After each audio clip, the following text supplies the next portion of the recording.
Now this is problem 3 of telescoping. Now the problem you see here, evaluate in a set of fractions. This is a very traditional way of showing a telescoping problem. So there are many different variations of the same formula, the same expression. So this is a video that you should probably listen really closely to. Whenever you are given a set of fractions that are all added together, and there are numerators or denominators. In this case, denominators is not one number, but it is put in the form of two separate integers being multiplied together. And at the same time, you'll see a pattern with these integers. They're all consecutive. This is when you know that you need to be analyzing this expression in a different form, because the maker of this problem didn't write it out just to be like this.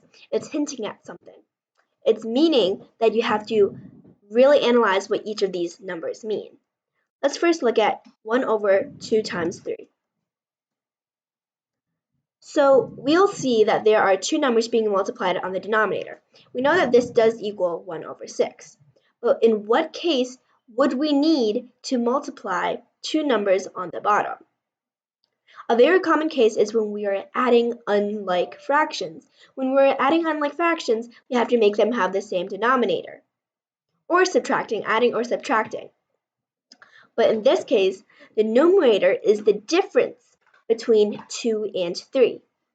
This is especially important when you have a form like a minus b as a numerator and a times b on the bottom. This is showing the subtraction of unlike fractions. So since we know that that formula can be applied, we know that this could be also written as 3 over 6 minus 2 over 6. In other words, it could be written as 1/2 minus 1/3. This is funny because in math we're always trying to make things as simple as possible. But here we are turning one fraction into two fractions, so it could be easier to handle. So because of this, we know that 1 over 2 times 3, the first term, can be split into 1/2 minus 1/3. The same thing can be done with the second term. 1 over 3 times 4 is equal to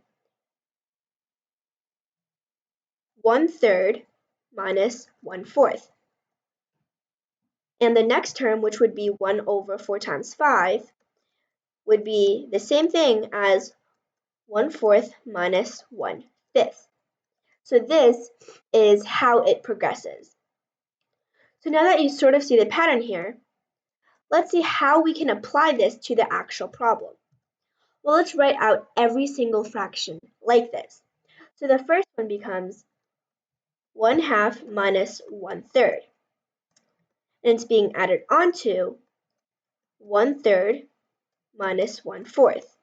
And we keep doing this until the very last term. So here, what is the very last term? It would be 1/10 minus 1/11. So this would be our last term. But as you can see how things progress. Here we have a minus 1/3 and a plus 1/3. This immediately cancels out. Here we have a minus 1/4. The next one over would be a plus 1/4. So that cancels out as well. All of these numbers in the middle will cancel out, including the 1/10, because the previous number would have ended with negative 1/10. So this cancels out as well. This leaves us with 1/2 minus 1 over 11.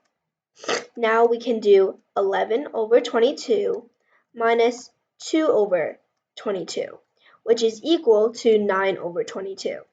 So the final answer in this problem would be 9 over 22.